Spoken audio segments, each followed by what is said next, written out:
Morning বন্ধুরা, তোমরা সবাই কেমন আছো? আশা করি সবাই ভালো আছো, সুস্থ আছো। আমিও ভালো আছি, সুস্থ আছি। তা একটু আগে ওঠা হয়েছে, এখন কাজকর্ম সারা হচ্ছে। বরকি এদিকে বিছানাটা পরিষ্কার করে নিয়েছে। আজকে নিচে একটু কাজ আছে বেশি, তার জন্য আমি নিচে চলে যাচ্ছি। বরকি আজকে ওপরে ঘরটা পরিষ্কার করে নেবে। নিচে আজকে প্রচুর কাজ, এমনিতেই মেঘলা মেঘলা ওয়েদার, তার মধ্যে আমার ছানাপোনারা সব পটি করে একাকার করে রেখে দিয়েছে। সব এখন পরিষ্কার করতে হবে, নিচের ঘরটা ভালো করে পরিষ্কার করতে হবে, করে তারপরে উঠবো। তো চলো দেখতে থাকো, সাথে থাকো। যদি ভালো লাগে আজকের ব্লগটা অবশ্যই লাইক কমেন্ট একটা শেয়ার করে দিও, আর চ্যানেলটার পাশে থেকো, সাপোর্ট করো।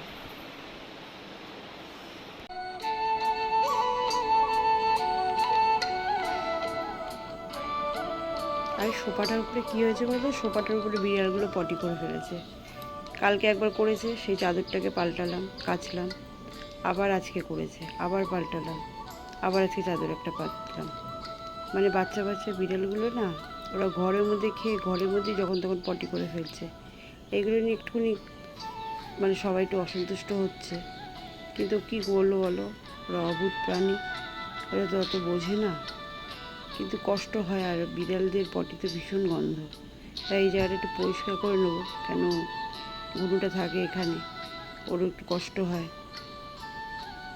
তাই এদিকে চাদরটা আমি দেখো চেঞ্জ করে দিয়েছি, দিয়ে এটা ভালো চাদর পাতলাম। ওই চাদরটা আমি পরে ধুয়ে নেবো। তো আজকে নিচের ঘর থেকে কাজটা স্টার্ট করলাম, দেখতে থাকো, সাথে থাকো।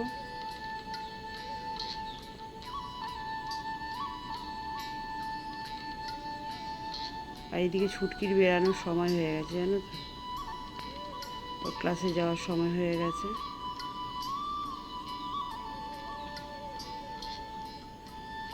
আর ঘুনু বেটার বাদরামি শেষ নেই, দেখো বাদরামি করেই যাচ্ছে।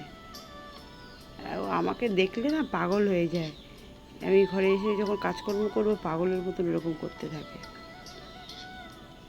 ঠিক আছে, কেরম পাগলের মতন করছে, এরমই পাগলামি করে। তা ছুটকি এদিকে রেডি হয়ে গেছে। তা আজকে ওর বাবা নিতে আসেনি, একটু কাজ পড়ে গেছে। তা একটু ওর কাকার সাথে যাচ্ছে, মানে আমাদের পাশেরই থাকে, ওর দাদাভাইয়ের সাথেই থাকে ও সবসময় কাজে কর্মে। তো ওর সাথেই যাচ্ছে, ও একটু পৌঁছে দেবে কিছুটা গিয়ে, তারপর তোমার দাদাভাই ওখান থেকে নিয়ে যাবে। তবে ছুটকি বেরিয়ে গেল, আর এদিকে ঘুনু দেখো বাদরামি শুরু। তো এইগুলো সব পরে ধুয়ে নেবো, এখন এগুলো বের করে রেখেছি। তার আগে ঘুনুকে খেতে দিয়ে দিই। তো ঘুনুকে খেতে দিয়ে ওগুলো ধুয়ে চলে এসছি, আর তো ওগুলো দেখানো হলো না। তা ছুটকি তো এখনও ক্লাস থেকে আসেনি, দেরি হবে, সন্ধ্যা হয়ে যাবে। বরকি খেয়ে নিয়েছে, আর আমার তো দাদাভাই আসলে খাবো। তো একটু খেয়ে বিশ্রাম না নিতে নিতেই চাটা খেয়ে তোমার দাদাভাই বেরিয়ে গেল।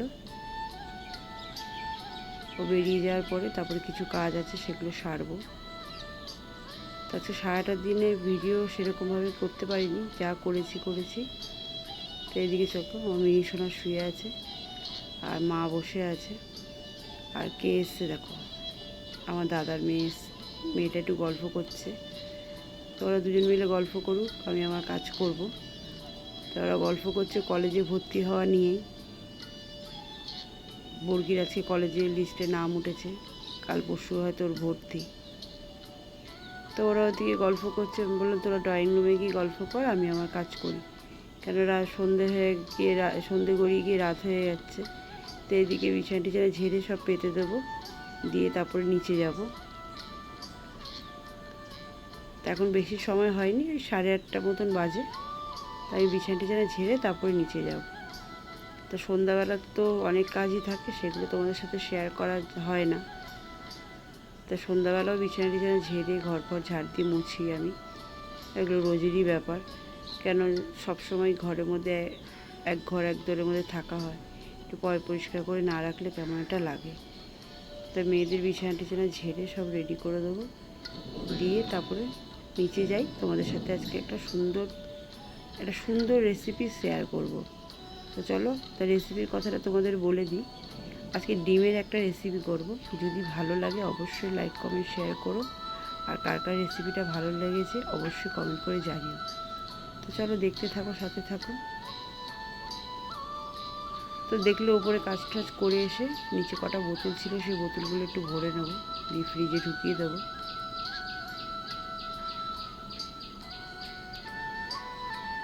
তো বোতল ভরা আমার প্রায় কমপ্লিট। এদিকে দেখো আমি নিয়ে নিয়েছি পেঁয়াজ, টমেটো আর ডিম। তো ডিমের রেসিপি করব যেহেতু বললাম, তো চলো দেখে নিই কেমনভাবে। হ্যাঁ, তো বলার আগে বলে দিই, এখানে রুটি আর আলু ভাজা আমাদের করা হয়েছে, তা ডিমের রেসিপিটা একটু করব। ডিমটা তো সবাই ভালোবাসে, ও খেয়ে নেবে সবাই। তো ডিমের রেসিপিটা, তোমরা তো সবাই ডিমের ঝোল, ডিমের ঝাল বা ডিমের অমলেট এসব খাও, খেতে খেতে কিরকম একঘেয়ে হয়ে যায় না? তো চলো আজকে রেসিপিটা একটু দেখে নাও কীরকম করে করি।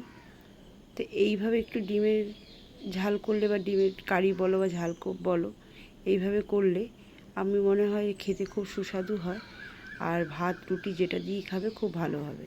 তা তেলটা আমার গরম হয়ে গেছে, দেখতেই পাচ্ছ। আমি দিয়ে দিলাম এখানে সাদা জিরে একটু ফোড়ন, দিয়ে দিলাম দুটো তেজপাতা, দুটো শুকনো লঙ্কা, একটু গন্ধটা ভালো আসার জন্য। দিয়ে এটাকে একটু নাড়িয়ে নেবো, একটু ভাজা ভাজা মতন করে নেবো, একটু লাল লাল হয়ে যাবে।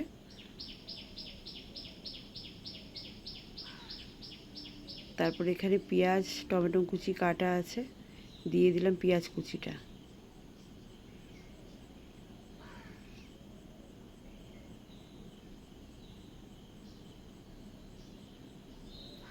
পেঁয়াজ কুচিটা দিয়ে আমি ভালো করে একটু ভেজে নেব, বেশ একটু লাল লাল করে পেঁয়াজটা ভাজা হয়ে যাবে।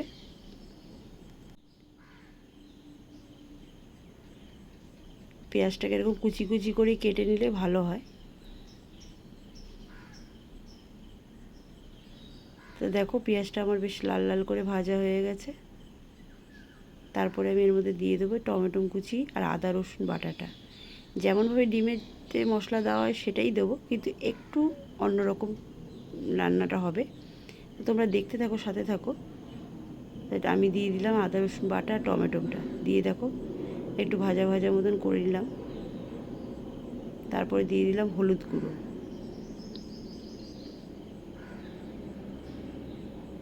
তারপরে দিয়ে দেবো লঙ্কার গুঁড়ো, এটা হচ্ছে ঝাল লঙ্কার গুঁড়োটা, কাশ্মীরি রেড চিলি নয়। তারপরে দিয়ে দেবো স্বাদ অনুসারে নুন, দিয়ে এটা দিয়ে ভালো করে এটাকে মিশিয়ে নেব।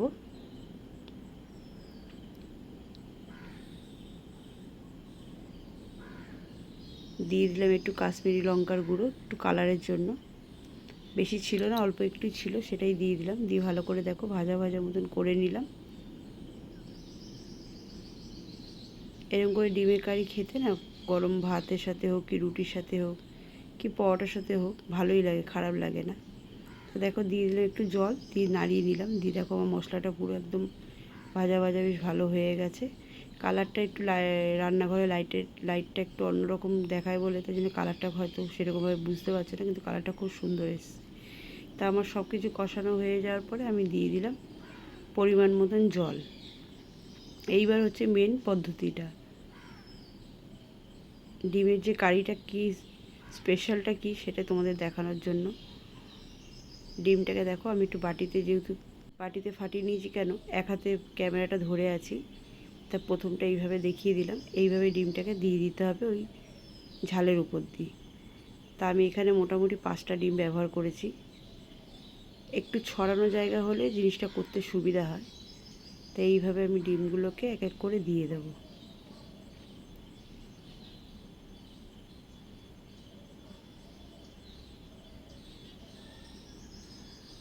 দেখো ডিমগুলোকে আমি এক এক করে চারিদিকে দিয়ে দিলাম। আমি 5টা ডিম এখানে ব্যবহার করলাম। এবার কি করব, এটাকে একটু ঢাকা দিয়ে দেবো, বেশি না, 5 মিনিটের জন্য ঢাকা দিয়ে দেবো। তো 5 মিনিটের জন্য এটা দেখো ঢাকা দিয়ে দিয়েছি। এবার আমি একটু খুলে এটাকে দেখে নেব। তা আমরা দেখতে পাচ্ছ ডিমটা আমার প্রায় হয়েই গেছে। একদম ডিমটা দেখো যেরকম পোচ করো সেরকমই, কিন্তু ডিমটা কোনো রকমভাবে ঘেটে যায়নি। 5টা ডিম আমার 5 রকমভাবেই রয়েছে। এটা খেতে খুব সুন্দর হয়, গরম ভাত দিয়ে খেলে খুব ভালো হয়, জিনিসটা খেতে খুব ভালো হয়। একবার করে ট্রাই করে দেখবে। অনেকে হয়তো জানো এটা, আর অনেকে জানে না। যারা জানে না একটু ট্রাই করে দেখতে পারো, ভীষণ ভালো হয় খেতে। আর ডিমের রেসিপিটা কেমন লাগলো অবশ্যই কমেন্ট করে জানাবে। এখানে দিয়ে দিলাম নামানোর সময় একটু গরম মশলার গুঁড়ো। তোমরা চাইলে একটু ধনেপাতাও দিতে পারো। তো এর ফাইনাল লুকটা আমি তোমাদের দেখাই। এইটা দেখো, এর ফাইনাল লুকটা কেমন লাগছে অবশ্যই কমেন্টে জানিও। যদি ভালো লাগে একটু লাইক কমেন্ট শেয়ার করে দিও। তো এই ছিল আজকের রেসিপিটা। তো আজকের মতন ভিডিওটা এই অবধি রাখলাম। দেখা হচ্ছে আবার আগামীকাল নতুন একটা ভিডিও, নতুন একটা সকাল নিয়ে। ততক্ষণ সবাই ভালো থাকবে, সুস্থ থাকবে। আর চ্যানেলটাকে সাবস্ক্রাইব করতে ভুলো না। চ্যানেলটার পাশে থেকো, একটু সাপোর্ট করো। আর যদি আজকের রেসিপিটা ভালো লাগে অবশ্যই একটা লাইক কমেন্ট করো। আজকের মতন টাটা।